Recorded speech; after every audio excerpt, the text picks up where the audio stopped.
córrer, a la plataforma, a la Lola, a tothom que amb aquestes petites accions, com deia el Ramon, accions del que tenim al costat moltes vegades, que són importants, amb aquestes accions hem aconseguit o aconseguim moure coses que semblen impossibles.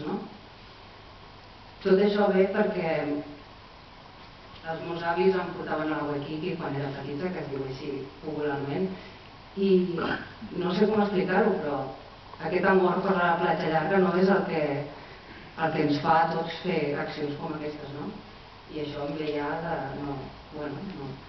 no ho sé explicar com és que aquell dia que vaig conèixer la Lola vaig pensar, això s'ha d'explicar, això no es pot quedar en un calaix, això s'ha de dir el que ha passat aquí. I bé, ja us dic que espero que després de veure el documental en parlem. Li vull agrair també un agraïment molt sincer a l'Anna Fonoll. Si no fos per ella això tampoc no hagués sigut possible, perquè m'ha estat donant suport en tot aquest temps, m'ha ajudat moltíssim amb tot el documental. Sense ella no hagués pogut, això tampoc seria possible. I bé, no em vull allargar més, ja us dic, prefereixo que parlem després.